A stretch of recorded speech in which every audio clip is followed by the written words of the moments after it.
The envelope sat on my kitchen counter like a loaded gun. I stood there, 6 months pregnant with my scrubs still on from my nursing shift, staring at Marcus's handwriting scrawled across the front. My hands shook as I picked it up. The apartment was too quiet. Marcus was supposed to be home an hour ago. I opened it slowly. Inside were divorce papers. Wait, no. We weren't married. These were custody waiver documents and a brief note on his personal stationery. Tasha, I'm done.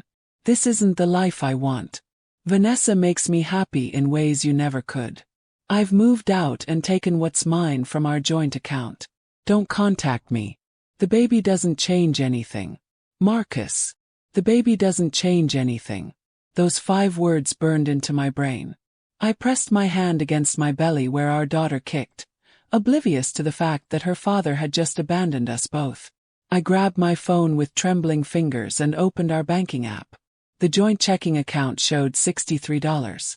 Our savings account, the one we'd built to $45,000 over 4 years together, showed $800. He'd cleaned us out. I scrolled through the transactions. Withdrawals, transfers, all made over the past 3 weeks while I'd been working double shifts at the hospital. While I'd been saving every penny for our baby, Marcus had been systematically stealing our future. My phone rang. An unknown number. I answered without thinking. Miss Washington. This is Citibank calling about your return mortgage payment. We need to discuss. Hung up. Then the phone rang again. And again. Bill collectors. Credit card companies. The walls closed in around me as I sank to the floor, my pregnant belly making it awkward. The cold tiles pressed against me while my phone kept buzzing in my hand. I forced myself to stand and search the apartment. In Marcus's home office, the one he always kept locked for work privacy, I found the evidence of his other life. Hotel receipts dating back 7 months. Credit card statements showing charges at jewelry stores and expensive restaurants I'd never been to. Weekend trips to places I'd never heard of. There was a photo tucked behind a file folder. Marcus and a woman, tall, model thin, beautiful in an obvious way. His arm wrapped around her waist. Her head on his shoulder. They looked comfortable together, intimate. I flipped it over. Written in Marcus's handwriting. Vanessa and me, Miami. 6 months. 6 months. He'd been cheating for 6 months. The nausea hit hard and I barely made it to the bathroom before I was sick. After I cleaned myself up, I called my sister Keisha. She picked up on the first ring. Tasha. What's wrong? You sound terrible. Marcus left me. My voice cracked. He took all our money. I'm 6 months pregnant and he's gone. Silence. Then Keisha's voice came back, steel beneath the softness. I'm coming to get you. Pack a bag. You're staying with me tonight. I can't just leave. I need to figure out. You need to not be alone in that apartment tonight. I'll be there in 30 minutes. After we hung up, I stood in the living room one more time. This home we'd decorated together was just another lie. The photos on the wall showed a happy couple building a future. All of it is fake. Keisha arrived exactly 30 minutes later. She took one look at me and wrapped me in a hug. We're going to fix this. I promise you, we're going to make him pay for what he's done. The next morning I found a lawyer. Monique Stevens had a reputation for being aggressive and winning. Her office was downtown, all glass and confidence. I spread everything on her desk. The note, the bank statements, the hotel receipts, the photograph. I told her the whole story. Monique listened without interrupting. When I finished, she leaned back in her chair.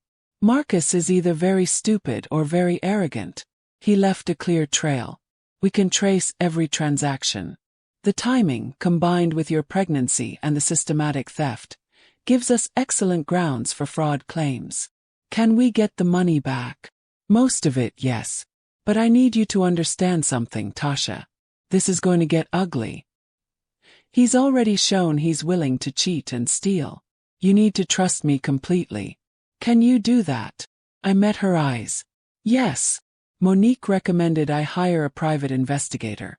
Men don't just wake up and decide to abandon their pregnant girlfriends, she explained. This was planned. We need to know everything about Vanessa and what Marcus is really doing. I met with the investigator, a sharp woman named Brianna, 2 days later. She listened to my story and nodded. Give me a week. I'll get you answers. That week felt like a year. I moved in with Keisha temporarily. I couldn't work because the stress was affecting the baby. My doctor put me on bed rest. I spent my days lying down, trying not to think about Marcus, trying to focus on keeping my daughter healthy. Brianna called on day 6. We need to meet in person. You're going to want to sit down for this. Brianna spread surveillance photos across Keisha's kitchen table. Marcus and Vanessa entering a luxury condo downtown. Vanessa at expensive boutiques. Marcus driving a new Mercedes I'd never seen. Vanessa Pierce, Brianna said, tapping one photo. 24 years old. Professional model. And here's where it gets interesting. Her uncle is Byron Pierce, CEO of Pierce Entertainment Group. Net worth approximately $800 million. One of the biggest entertainment moguls in the country. My stomach dropped. Marcus's mistress is related to a near billionaire. It gets better. Marcus met Vanessa at an industry party 7 months ago. He presented himself as a successful music producer, using your connections and work to build credibility. Multiple sources confirm he deliberately pursued her after learning about her uncle. Brianna pulled out another document. Marcus has been pitching Byron Pierce on a major investment deal. A music production app. He's using your actual work, Tasha. The app you developed, the artist connections you made. He's presenting it all as his own creation and asking Pierce for a $5 million investment. I stared at the documents, my mind reeling. That's my intellectual property. I own the copyrights. I built that app. I know, Brianna said. Which means what Marcus is doing isn't just unethical. It's fraud. He's stolen your work and is trying to sell it to a millionaire. Does Vanessa know? Yes. About me. About the baby. Brianna's expression turned grim. According to my sources, Marcus told her you two broke up over a year ago. That it was mutual and drama-free. She has no idea he was living with you, sleeping in your bed, until 3 weeks ago. She has no idea about the baby. So Vanessa was a victim too, in a way. But I felt no sympathy. She still chose to be with him. Monique filed our lawsuit the next day. Fraud, breach of trust, theft of intellectual property, and a dozen other claims. She also filed for emergency child support since Marcus would be required to pay my living expenses while the case was pending. He's going to fight this, Monique warned. He'll claim the app was collaborative work, that he has as much right to it as you do. Let him try. I have every email, every code commit, every document proving I created everything. Marcus barely knows how to use recording software.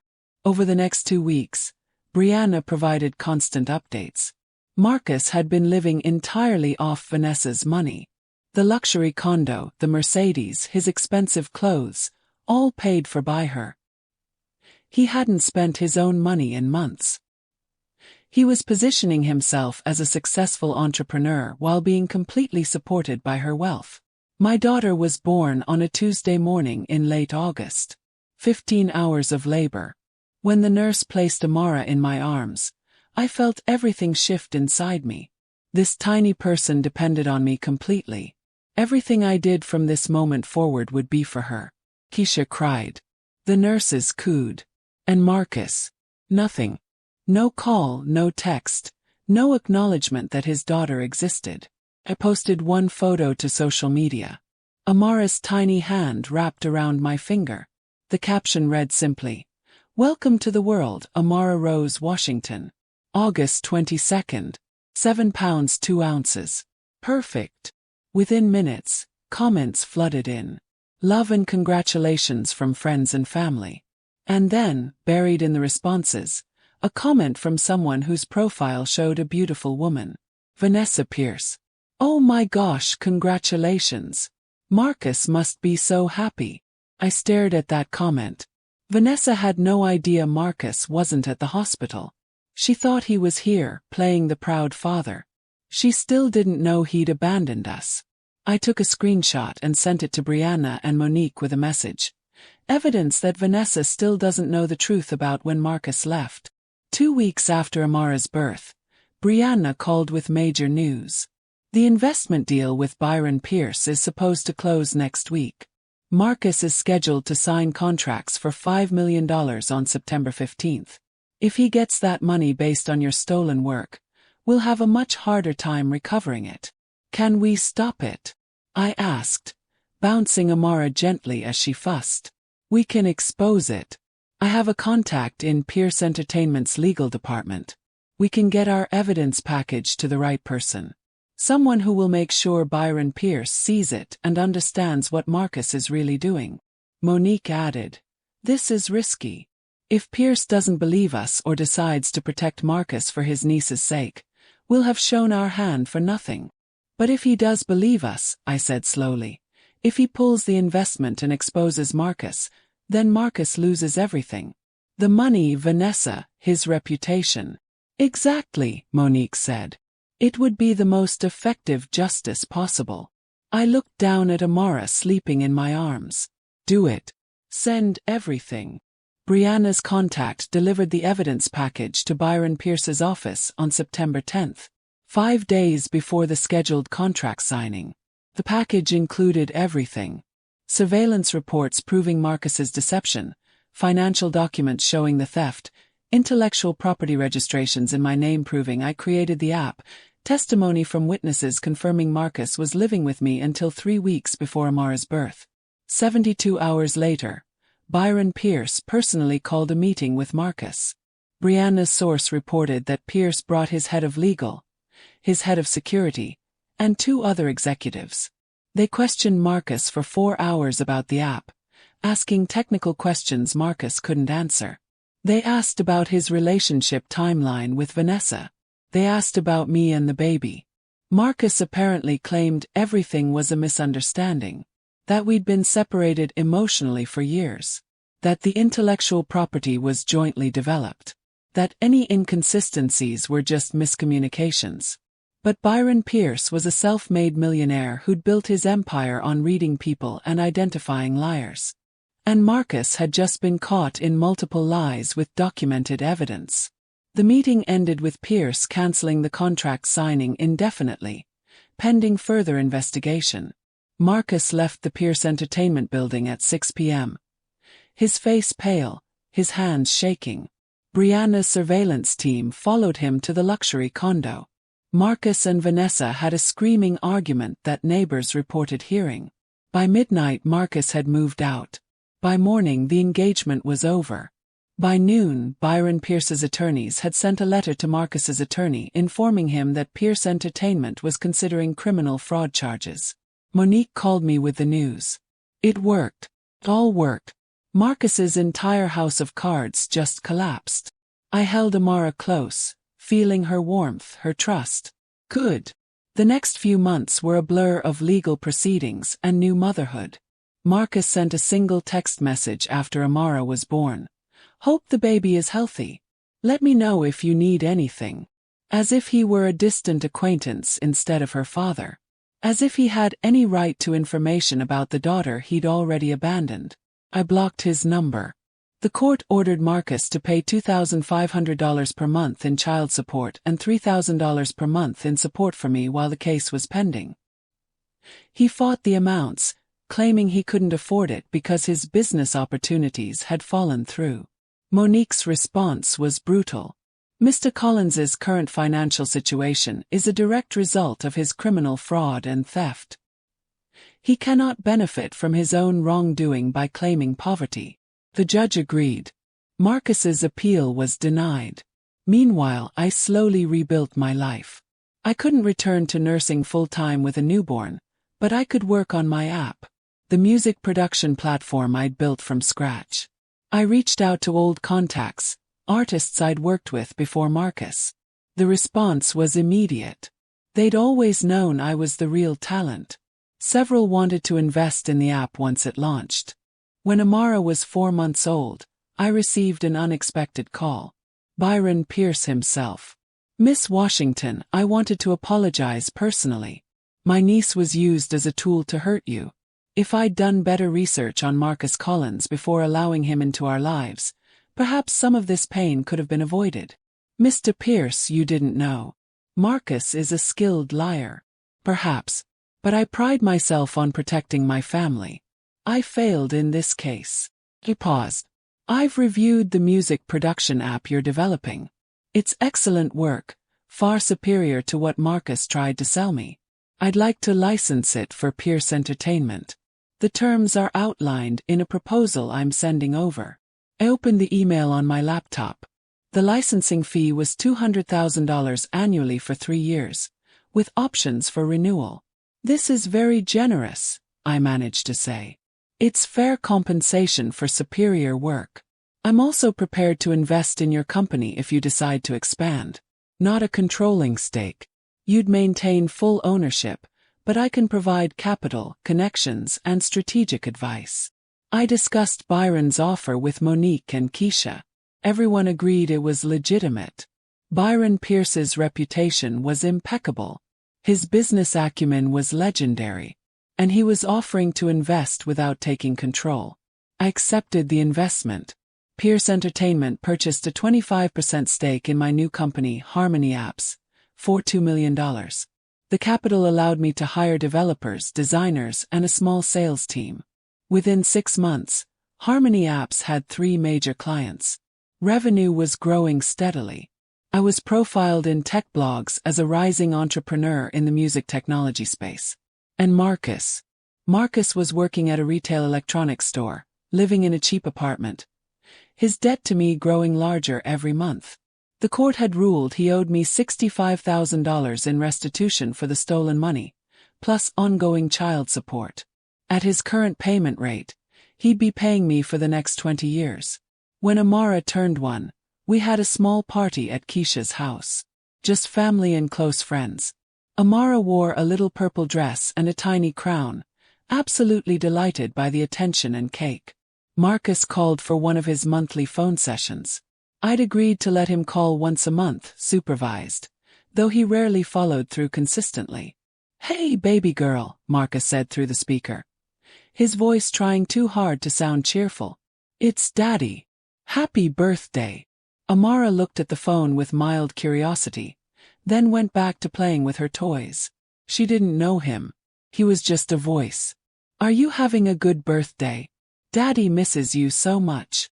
Amara grabbed a stuffed animal and wandered away.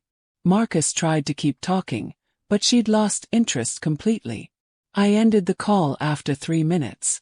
Marcus had lost even this. The ability to connect with his own daughter. By the time Amara was 18 months old, Harmony Apps was valued at $10 million. I'd hired 20 employees. We'd launched 2 additional products.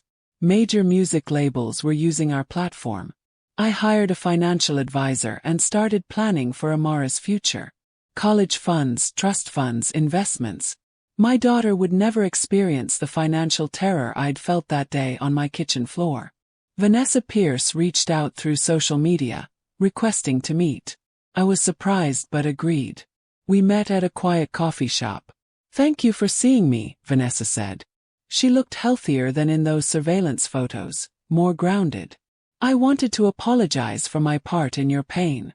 I didn't know Marcus was lying about everything." "I know," I said.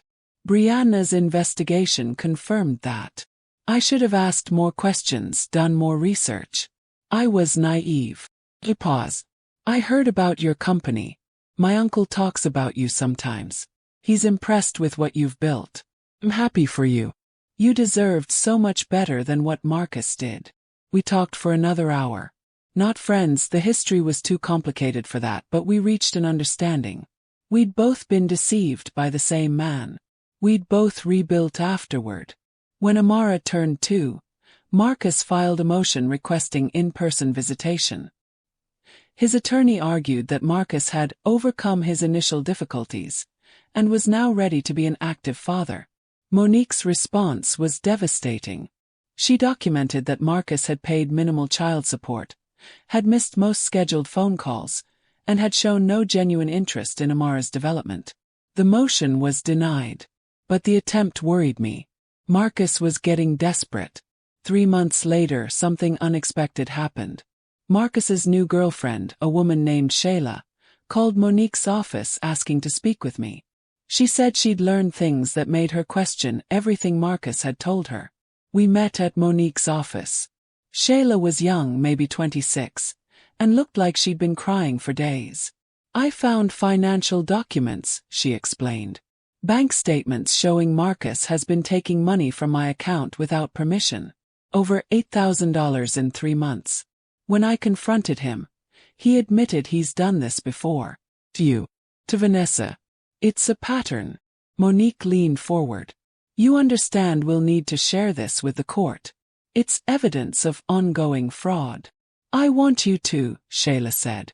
I want everyone to know what he is. I'm filing a police report. Shayla's testimony changed everything. We now had documented proof that Marcus had targeted multiple women, lied to them, stolen from them. Clear, undeniable pattern. The judge reviewed the new evidence and increased Marcus's child support obligations. More importantly, the district attorney's office opened a criminal investigation into Marcus's activities. By the time Amara turned 3, Harmony Apps was valued at $50 million. I'd been approached by major venture capital firms. I was considering offers that would value the company at over $100 million. It was surreal. 3 years ago, I'd been broke and pregnant on my kitchen floor. Now I was running a multi-million-dollar company and fielding offers from elite investors. Amara was thriving. Bright, curious, fearless. She attended an excellent preschool. She knew nothing about her father except that he lived somewhere else and wasn't part of our daily life. One evening, I stood in my new home, watching Amara sleep in her beautiful nursery. This house, this life, this future. I'd built it all from the ashes of Marcus's betrayal. He'd thought abandoning me would free him to chase wealth through Vanessa. Instead, he'd freed me to achieve more than he'd ever imagined. My revenge wasn't his suffering, though he'd suffered plenty. My revenge was my success. My revenge was being genuinely happy in a way I'd never been with him. Marcus had tried to destroy me. Instead, he'd shown me exactly how strong I could be. And that, I thought as I turned off Amara's light, was the truest victory of all. The baby didn't change anything Marcus had written. He was right about that. The baby changed everything, just not in the way he'd meant. Amara had given me a reason to fight, to build, to win. And we'd won completely.